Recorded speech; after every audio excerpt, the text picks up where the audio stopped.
Salve, salve nação azul celeste, eu sou o David Reis, esse é o blog do Cruzeiro, sexta-feira santa, mas a gente traz alguns assuntos pra gente poder debater aqui no canal.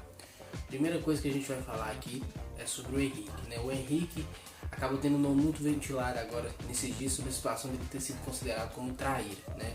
Aí ele fez um vídeo falando, desabafando que não era traíra, teve uma carga psicológica e tal para poder sair, mas o que fica?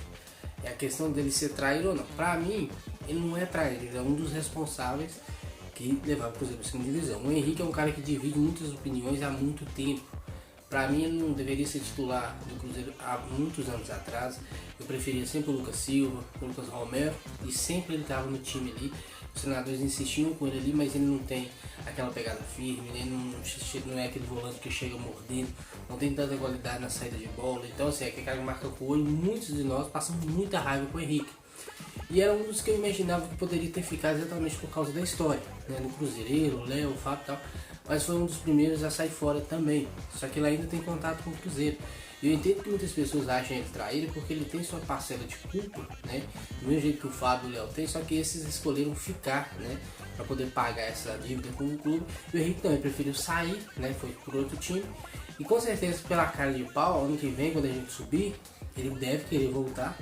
E aí, realmente, eu acho que aí o Cruzeiro tem que ser inteligente e falar assim, não, você teve o direito de não querer, né, disputar a Série B e tal, e ir embora, mas agora o Cruzeiro também tem o direito de não ficar com você. Aí você vai caçando rumo, vai pro Figueirense, Curitiba, qualquer lugar que você queira, mas já que você não teve psicológico para pagar sua dívida aqui, né, porque você foi um dos responsáveis, você estava no grupo, então agora também não adianta você vir para querer dar um de bonzinho, querer encerrar a carreira e tal, porque há muito tempo o Henrique está no declínio, né, nunca foi unanimidade.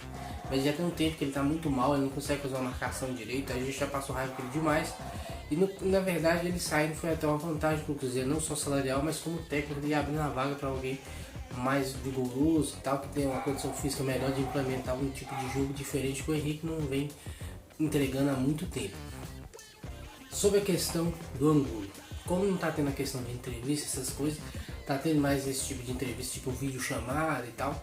Ele deu entrevista, ele explicou suas qualidades, suas preferências, o que ele já ouviu falar do Cruzeiro, né, e tal. Aí ele falou que ele foi muito bem recomendado pelo William Bigode, que passou por aqui, e o Felipe Melo, que passou por aqui. Eu até fiquei surpreendido pela questão do Felipe Melo, que nos jogos Cruzeiro e Palmeiras sempre dava tumulto, o Felipe Melo estava no meio, mas ele foi bem recomendado ao clube. E assim, ele falou que ele gosta de jogar aberto, tanto do lado direito como do lado esquerdo, mas ele tem preferência, um pouquinho de preferência pelo lado esquerdo, mas isso não impede de fazer o lado direito também. É um cara de velocidade, forte, gosta de botar pro meio para bater, gosta de 1 contra 1. Falou que ia tentar fazer o máximo possível para rabiscar e dar muita assistência pro Flecheiro Azul. Então já começou bem e falou que quer marcar um nome na história como o seu compatriota Aristizábal, né?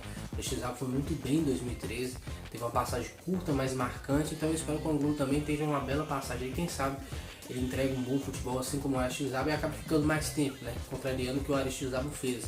Você consegue adquirir os seus direitos, ele fica aqui, se torna um ídolo porque é um cara novo, tem um potencial para dar, é um cara que faz muito barulho com o seu nome, ainda não conseguiu ter uma sequência no time titular do Palmeiras para poder provar realmente o seu potencial no futebol profissional, né?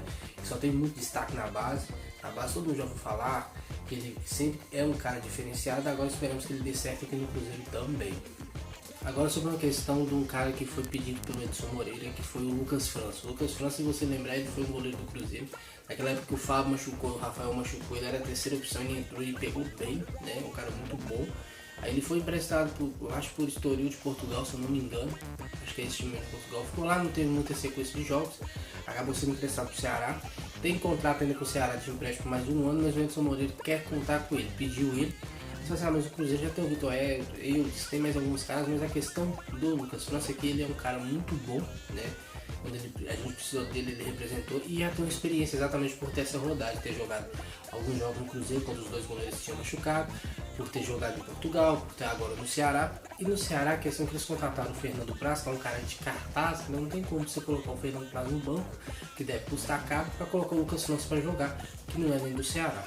Então assim, só que se o Edson Moreira, que estava treinando ele no Ceará, o pediu, é porque viu o potencial nele, então a gente já sabe que ele tem potencial. E aí, Se por acaso tiver algum problema do Fábio ser suspenso ou do Fábio machucar, a gente tem um goleiro bom, que já provou ser bom aqui e nos ajuda. Porque teve a saída do Traíra do Rafael. A movimentação dos bastidores do Cruzeiro ela é bem interessante, porque você traz um cara que tem a rodagem, que é do clube, tem o potencial e já se prepara. Que querendo ou não, o Fábio já está naquela curva final da carreira, então, como ele disse, vai jogar o ano centenário e depois vai parar. Então, o Lucas França tem 24 anos, então 2 anos vai daria 26, tá? Ele é uma idade muito boa e pronto para assumir a titularidade, porque ele já mostrou que é um cara de grande potencial, então deve ser só lapidado novamente para a gente ter uma paciência, mas eu acho que foi uma bela movimentação do Cruzeiro nesse mercado.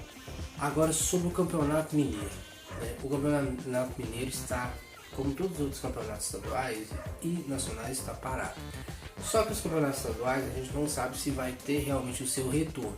Aqui em Minas Gerais, os campeonatos são assim, os times recebem por participar do campeonato, aquela cota de TV e tal.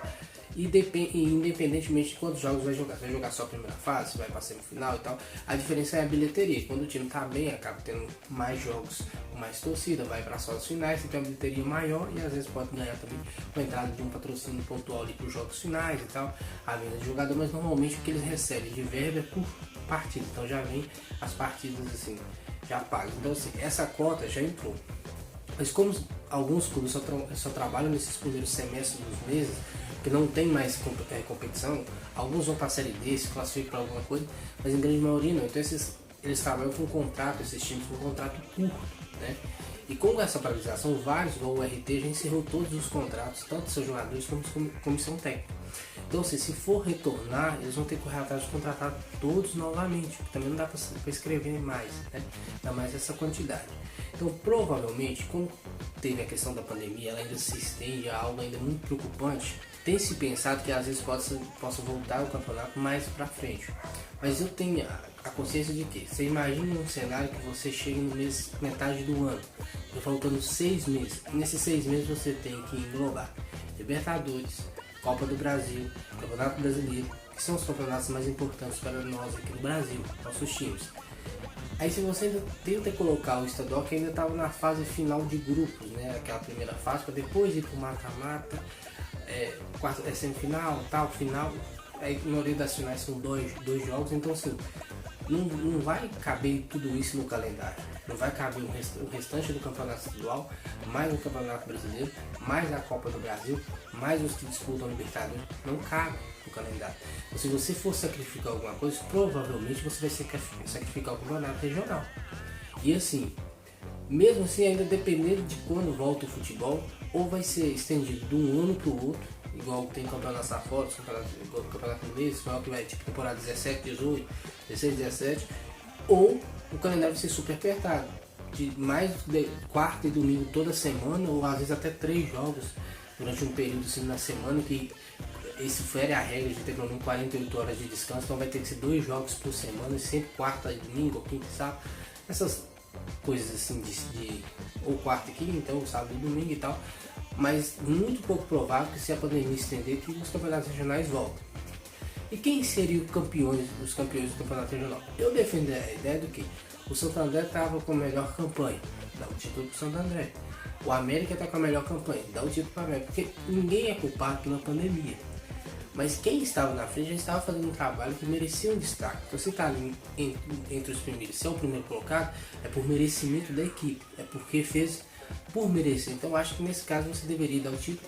Não adianta forçar o calendário para caber o campeonato estadual, porque estadual não tem tanto valor para nós. Tem valor para a equipe do interior, né, as equipes do interior, mas para as equipes da capital, os times maiores, é mais um laboratório, um teste, uma pré-temporada em andamento, porque eles voltam lá a treinar e já começam os campeonatos estaduais, então não tem tanto valor, né? Sobre a questão de contratações, né?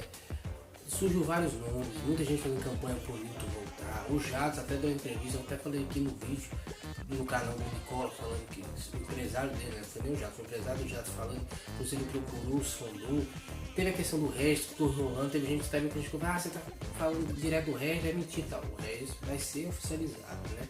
Então assim, o Cruzeiro está tentando correr atrás para tentar alinhar o elenco para o restante das competições. O elenco se mostrou fraco.